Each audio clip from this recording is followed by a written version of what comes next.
Hey Student Success, this is your video for Wednesday, April 1st, week 11 of the semester. So due today, by this evening, is your library assignment. A few of you have already submitted it, so you are kind of getting ahead. I've been opening the weeks like a day early or so, just to let people kind of work a little bit ahead, like when I get these videos done. So library assignment, as a reminder, was in week 10, digital library. You were talking about the library, looking at its resources, and then in the assignment folder was the actual library assignment. So that is due by tonight if you have not done so already. It's all graded right inside Blackboard. So there's nothing that I actually have to grade. I just go in and check to make sure that you completed it. And then I would just recommend double checking that it recorded a grade into the grade book, because since it's automatically graded, you want to make sure that it went over. Okay, so now we are in week 11, and this will be open for you soon.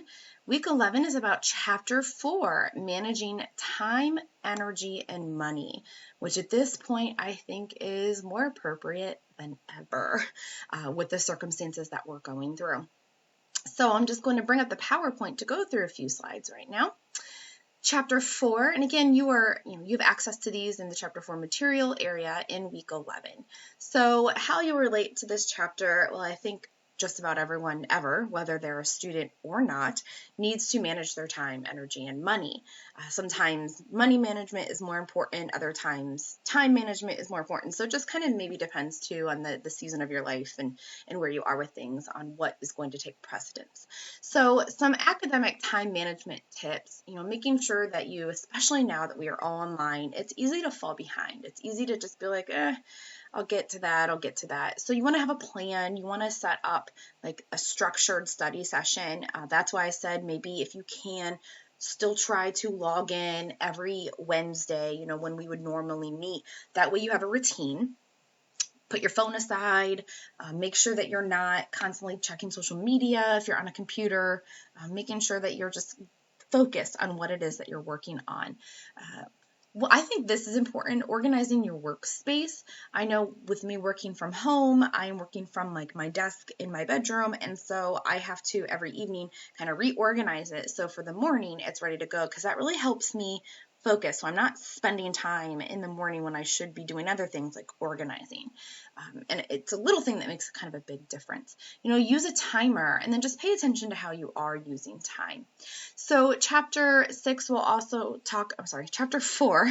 also talk about energy management, some negative energies as well as some positive energies. And it'll go into more depth about how to kind of capitalize on those positive energies.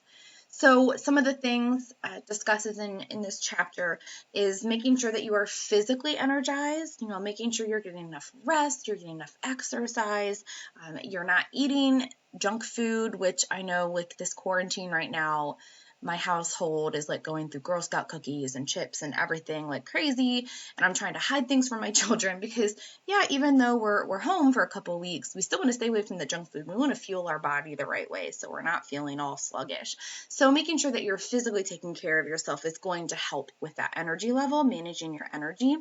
And then emotionally connected, if you are a people person like I am for the most part, this is probably a difficult time for you. So finding ways to still be connected to people emotionally, reaching out, texting, using apps like Zoom to try to FaceTime people. So whatever it might be, just try to kind of make sure that you're emotionally taking care of yourself. So that is part of your energy. So schedule your way to success. Now we kind of morph into this time management process, and our chapter goes into like all these steps that you should kind of look at taking. Maybe you already do some of these particular things. Maybe you could try some of them if you find that you're struggling with time management, particularly right now when we're all working and going to school and taking care of children and everything else from our homes.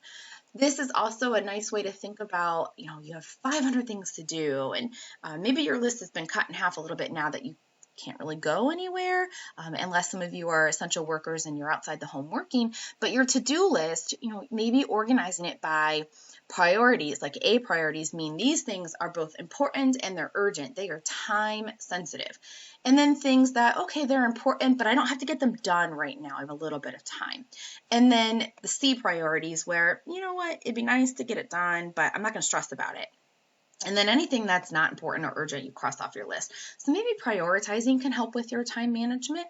And then I know a lot of you in previous class sessions have talked about procrastination and how that can be a struggle sometimes.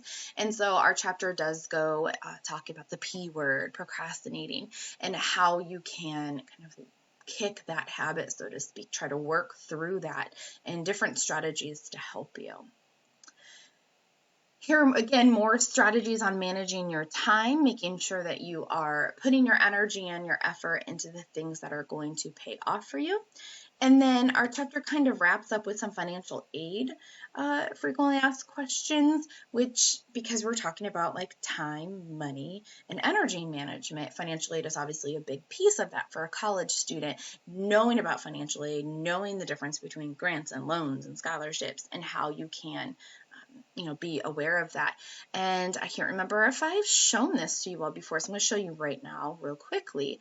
At our Stark State homepage, under, let's go to, admissions, financial aid, scholarships. If I have shown you this already, I apologize, but it's always a nice reminder. Take a look at our scholarship page. Look at the list of all the scholarships, look at the scholarship application, even if it only gets you, and I say only, but $250, and it takes you half an hour to fill out an application or whatever, that's $250 to go toward books or whatever. So take a look at that. Make sure that you're exploring all your options. Okay, so I encourage you to read a little bit more of Chapter 4 on your own. Spend some time, especially if you know what, time management is really a struggle of mine.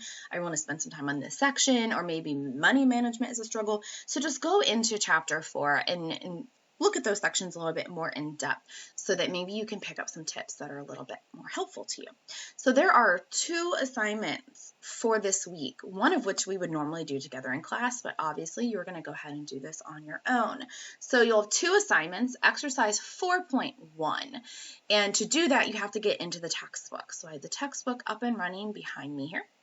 Here is Chapter 4. I got that from just the regular table of contents, and I'm going to click on I'll study in my free time, ...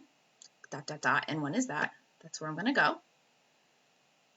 And I'm going to scroll down a little bit and you'll see exercise 4.1. This is like a time analysis, which we've already talked about in a previous chapter, like a time diary. So we've already talked about this concept a little bit in previous classes. Just keep like tracking your time, knowing where you're spending your time and how your time is being used. Is it being used in, parallel to what your goals are or not? So, and I know we're in a very unique situation with some of us working, some of us not working, some of us working from home. I want you to think about your normal schedule, because our schedules are probably not the same right now as they were, a month ago. So I want you to think about your normal schedule.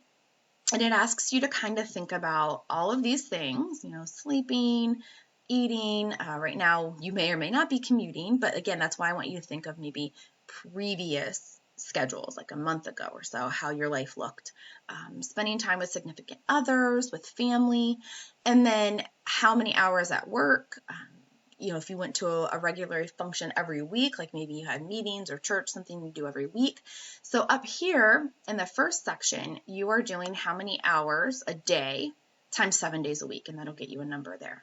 How many hours a day times 7 days a week. And then this little chunk at the bottom is just how many hours a week total. Maybe you work 40 hours a week or 20 hours a week, whatever. And then it tells you now add up all the numbers in those columns and subtract from 168. That's how many hours there are in a week. If by some weird chance you come up with like 200 hours, I don't know what you're doing. If you tend to multitask, let's say that you do socialize while you eat. Pick whatever one you're mostly doing. That way you're not doubling up on those hours. So let's say you normally socialize or hang out with friends a couple hours a week and you do that through eating meals. What are you really doing? Are you spending more time eating or are you spending more time socializing? That way you're not adding extra hours in each of those categories, because you should not have more than 168 hours totaled up. So you're going to find out how many hours all of these add up to and subtract from 168, and that's how many hours you have left in the week to maybe dedicate toward studying or any other task that is important that matches your goals. So once you do this activity, that's when you'll go back in here and you'll see there's questions. So after you completed that exercise, you're going to answer these 3 questions. Where do you spend most of your time? If you're lucky, sleeping will take up a pretty large chunk of your time. Maybe for some of you, it's not sleeping so much, it's you work more than you sleep, or whatever the case is. Where do you spend most of your time? Where does schoolwork rank on your list of priorities? Did you realize, oh my, I only spend like 2 hours a week on homework, and I spend 16 hours a week watching Netflix. So where does it rank on your list of priorities? And then what changes do you need to make up your free time? Are you doing something too often? It's a time trap. You are kind of getting sucked down the rabbit hole, so to speak, and you are watching too much TV. You are spending too much time socializing. Again, not now. We're thinking about our schedule like as it was maybe a month ago, and hopefully how it will be again in the next couple months. So you'll click in. You'll scroll down. You'll see the questions are listed there again. If you want to do it in a Word document and upload it, you certainly can, or just go ahead and type your responses. Oh my goodness, there we go. A response there, just type your answers right in there and then you can submit it that way. No big deal if you don't want to do like a separate document. Keep it simple, respond right in there because the questions are right there. So that is the first assignment, exercise 4.1. The second assignment, now we haven't had this for a couple weeks, is your journal assignment. This is the 6th journal. It's based on chapter 4. So again, journal number 6 based on chapter 4. So as a reminder, these are 5 to 8 sentences in length. So, about a paragraph. If you have lots to say, 2 paragraphs. And you're going to choose the insight or action. Remember, you're not doing both. You're only doing one. So when you get back to your chapter 4 overview, go to the chapter review, and there are your choices, insight or action. Now remember, if you choose insight, it's based on the case study at the beginning of the chapter. So you would have to go back and look. It's going to bring up, here we go. Derek Johnson. There's our case study at the beginning of the chapter, and you can kind of have it pulled up right here and go through and read, and it's going to talk about Derek's struggles with all of these concepts with time management and how he is going to kind of balance this. So basically what you're doing is write an ending to his case study. So what are some possible outcomes? What could he do? What could he have done differently? What does he need moving forward? Action. This time you only have 2 questions to answer. But remember, just because you choose action doesn't mean like one sentence. You're still doing the equivalent of 5 to 8 sentences. So because there's only 2 questions, you're going to have to write like 2 to 3 sentences minimum for each question to kind of meet that 5 to 8 sentence requirement for the journal. Okay. And again, if you are comfortable just clicking in, some of you have preferred to write your response right there. You could click text submission up here because this is a little bit longer and type it right in there, because this down here is just the comment section. It's usually geared for smaller responses, kind of like your exercise 4.1. I don't anticipate those answers to be terribly long, but your journal might be a little longer, so you may want to come up here and click write submission and type right in there, or type it in a Word document, browse your computer and submit it. So a quick recap. We are in week 11 right now. Tonight, your week 10 assignment was due, your digital library assignment. So please make sure you have completed that. For week 11, you are completing 2 assignments, exercise 4.1 and your journal entry over Chapter 4, both of which can be submitted, typed, worked on right inside Blackboard. Although you are using the textbook for exercise 4.1 specifically, there's an exercise you have to complete in there, which I do not need to see that exercise. I do not need to see your specific answers. You do that exercise to help you answer these questions. And then your journal is based on the chapter review, insight, or action. Those are going to be due by April 8th. And these will count as your week 11 attendance. This is how I know you're participating and keeping up with the class by completing these 2 assignments due April 8th. Okay, hope you are all doing well, and we will talk soon. Bye.